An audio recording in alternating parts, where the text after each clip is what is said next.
दोस्तों, आज हम इस वीडियो के अंदर एक ऐसे एक्टर के बारे में बात करने वाले हैं जो अपनी लाजवाब कॉमेडी के लिए मशहूर था।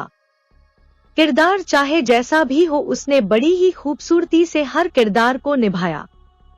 एक लंबे अरसे तक अभिनय की दुनिया में अपनी धाक जमाने के बाद आखिर ये कलाकार कैसे इतनी जल्दी इस दुनिया से विदा हो गया? वो क्या वजह थी जिसके चलते इन्होंने एक ऐसा आत्मघाती कदम उठा लिया जिसने इनकी जान ले ली? विवेक शॉक का जन्म हुआ था 21 जून 1963 को चंडीगढ़ में। कम उम्र में ही इनके माता पिता की मौत हो गई। इनके बड़े भाई बहनों ने इनकी देखभाल की और इन्हें पढ़ाई लिखाई कराई। चंडीगढ़ में ही इन्होंने अपनी शुरुआती पढ़ाई की और फिर आगे की पढ़ाई भी इन्होंने चंडीगढ़ के इंडो स्विस कॉलेज से की।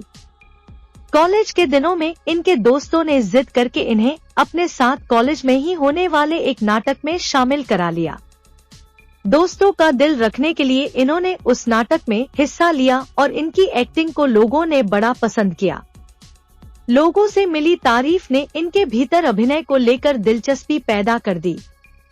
कॉलेज के बाद भी इन्होंने एक्टिंग करना जारी रखा और चंडीगढ़ में होने वाले थिएटर नाटकों में काम करना शुरू कर दिया। थिएटर के दौरान ही इनकी मुलाकात महान कॉमेडियन जसपाल भट्टी से हुई और उनसे इनके इतने अच्छे संबंध हुए कि जसपाल भट्टी इन्हें अपना बेटा मानने लगे। जसपाल भट्टी के साथ ही ये पहली दफा दूरदर्शन पर नजर आए कॉमेडी शो उल्टा पुल्टा में। इस कॉमेडी शो को उन दिनों खूब पसंद किया गया था और जसपाल भट्टी के साथ साथ विवेक शॉक को भी इस शो से काफी लोकप्रियता मिली। विवेक की कॉमिक टाइमिंग लोगों को भा गई। इस शो के बाद तो विवेक शॉक जसपाल भट्टी की टीम का अभिन्न अंग बन गए। जसपाल भट्टी के साथ ही विवेक शॉक ने दूरदर्शन के मशहूर टीवी शो फुल टेंशन और फ्लॉप शो में काम किया। इत्तेफाक से ये दोनों शो भी दर्शकों द्वारा बेहद पसंद किए गए। विवेक की एक्टिंग इतनी खूबसूरत थी कि लगता था मानो उन्होंने NSD या FTI जैसे देश के किसी बड़े एक्टिंग स्कूल से ट्रेनिंग ली है। जबकि सच तो ये है कि उन्होंने तो शौकिया तौर पर एक्टिंग शुरू की थी और उनकी खुद की मेहनत से उन्होंने अपनी एक्टिंग को इतना नेचुरल बनाया था कि वो बेहद कम उम्र में ही इतने मशहूर हो गए थे। विवेक जब मशहूर हुए तो फिल्म इंडस्ट्री से जुड़े लोगों की नजरें भी इन पर पड़ी। विवेक को फिल्मों में काम करने के ऑफर्स आने लगे। साल 1998 में इन्होंने बरसात की रात नाम की एक फिल्म में बतौर हीरो काम भी किया। हालांकि ये फिल्म फ्लॉप रही और विवेक का हीरो बनने का सपना भी टूट गया। इसके बाद ही विवेक ने फिल्मों में कैरेक्टर आर्टिस्ट के तौर पर काम करना शुरू कर दिया। पहली फिल्म फ्लॉप होने के बाद विवेक शॉक ने कुछ और फिल्मों में काम किया। हालांकि उन फिल्मों से इन्हें कोई खास मुकाम हासिल नहीं हुआ। लेकिन साल 2001 में रिलीज हुई गदर एक प्रेम कथा में ये नजर आए दरमियान सिंह के रोल में। दरमियान सिंह का किरदार इन्होंने इतनी खूबसूरती के साथ जिया कि वो किरदार फिल्म के सबसे ज्यादा पसंद किए जाने वाले किरदारों में शुमार हो गया। फिल्म में ये तारा सिंह यानी सनी देओल के असिस्टेंट और जिगरी दोस्त बने हैं। दरमियान सिंह तारा सिंह का इतना वफादार दोस्त है कि वो अपनी जान की बाजी लगाकर तारा सिंह की पत्नी और उसके बच्चे को पाकिस्तान से वापस लाने के लिए उसके साथ जाता है। दरमियान सिंह के किरदार के हिट होने के बाद तो मानो विवेक शॉक की तकदीर ही बदल गई। इनके पास एक से बढ़कर एक रोल्स आने लगे। इनके पास काम की कोई कमी नहीं बची।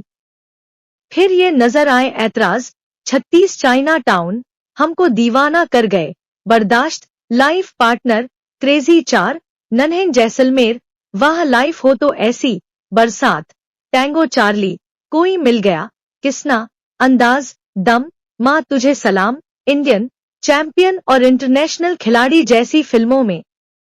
हिंदी फिल्मों के अलावा विवेक शॉक ने कई सारी पंजाबी फिल्मों में भी काम किया है। इनकी पहली पंजाबी फिल्म थी इनके गुरु जसपाल भट्टी के साथ माहौल ठीक है नाम की फिल्म। इस फिल्म में भी इन्होंने अपनी एक्टिंग का जबरदस्त प्रदर्शन किया। इसके अलावा ये यारा नाल बहारा, मिट्टी वाजा मार दी, चक दे फट्टे, अपनी बोली अपना देश, लगदा इश्क हो गया, मिनी पंजाब, नलैक, असानू मान वतना दा, जी आयानू और लॉयन ऑफ पंजाब जैसी सुपरहिट पंजाबी फिल्मों में नजर आए। साल 2000 के दशक में विवेक शौक की किस्मत उन पर इस कदर मेहरबान थी कि उन्हें एक से बढ़कर एक फिल्में मिल रही थी।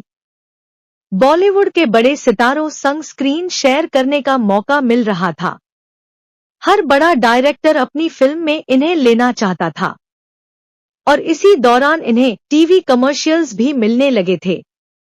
इन्होंने नोकिया, वेस्मोल, केश काला और एचसीएल कंप्यूटर्स के लिए एडवर्टाइज किए। इसके अलावा और भी कुछ ब्रांड्स थे जिनके लिए विवेक शौक ने काम किया। कुल मिलाकर कहा जा सकता है कि इस दशक में विवेक शौक पर देवी लक्ष्मी की मेहरबानी बरस रही थी और उनकी जिंदगी में खुशियां ही खुशियां आ रही थी। लेकिन जब सब कुछ अच्छा चल रहा था तब विवेक शौक के सिर पर एक सनक सवार हो गई। एक ऐसी सनक जिसने आखिरकार इनकी जान ही ले ली। दरअसल विवेक शौक का वजन तेजी से बढ़ने लगा था। उनका पेट निकलने लगा था। लेकिन विवेक शौक चाहते थे कि वो टीवी स्क्रीन पर एकदम फिट दिखें, किसी हीरो की तरह। विवेक फिट नजर आने के लिए काफी मेहनत कर रहे थे, लेकिन उन्हें कोई फायदा नहीं हो रहा था। आखिरकार विवेक शौक ने अपने पेट की लिपोसक्शन सर्जरी कराने का फैसला किया। मुंबई के ठाणे के एक अस्पताल में इन्होंने 3 जनवरी 2011 को लिपोसक्शन सर्जरी करा ली।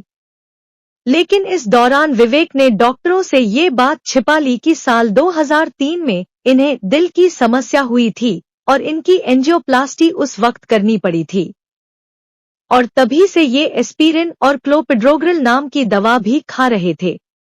ऑपरेशन से कुछ हफ्तों पहले से भी इन्होंने ये दवाइयां खाना छोड़ दिया था और इनकी यही लापरवाही ही इनकी मौत की वजह बनी। लिपोसक्शन ऑपरेशन होने के कुछ ही घंटों बाद विवेक की तबीयत बिगड़ने लगी। उनको कुछ ही घंटों के अंतराल के बाद एक 3 हार्ट अटैक आए। इनकी तबीयत ज्यादा बिगड़ने लगी तो इन्हें मुंबई के जुपिटर हॉस्पिटल ले जाया गया। वहां ये कोमा में चले गए और इनको लाइफ सपोर्ट सिस्टम पर रखना पड़ा। डॉक्टरों ने तमाम कोशिश की लेकिन विवेक शौक की तबीयत में कोई सुधार नहीं हुआ और आखिरकार 10 जनवरी 2011 को विवेक शौक इस दुनिया को हमेशा के लिए छोड़कर चले गए। विवेक की मौत के बाद डॉक्टरों को उनकी पिछली मेडिकल हिस्ट्री के बारे में जानकारी मिली थी। डॉक्टर बेहद हैरान थे कि आखिर विवेक ने उनसे इतनी बड़ी बात छिपाई क्यों। जिस वक्त विवेक की मौत हुई थी उस वक्त इनकी उम्र मात्र 47 साल थी। विवेक शौक निरंकारी बाबा के बड़े भक्त थे और उनके मिशन के फॉलोवर भी थे। मौत के बाद इनका अंतिम संस्कार भी मुंबई के निरंकारी मिशन आश्रम में ही हुआ था। विवेक की अंतिम यात्रा में इनके गुरु जसपाल भट्टी भी शामिल हुए थे। वहीं बॉलीवुड में भी इनकी मौत पर मातम पसर गया था। सनी देओल विवेक शौक के दोस्त थे और उन्हें इनकी मौत की खबर से बेहद दुख पहुंचा था। वहीं अक्षय कुमार भी इनकी मौत की खबर से बेहद उदास हुए थे। पंजाबी फिल्म इंडस्ट्री के भी कई बड़े सितारों ने विवेक के इस तरह चले जाने पर दुख जाहिर किया था। विवेक शौक की मौत पर स्वर्गीय जसपाल भट्टी ने कहा था, मैंने 25 सालों तक विवेक के साथ काम किया। मेरे कई जानने वालों को ये लगने लगा था जैसे कि वो मेरा सगा संबंधी हो। विवेक जब बहुत छोटा था तभी उसके माता पिता की डेथ हो गई थी।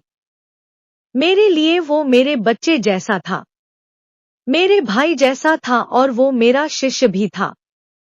विवेक बेहद मेहनती था। 1984 के सिख दंगों की बात है। चंडीगढ़ में कर्फ्यू लगा था।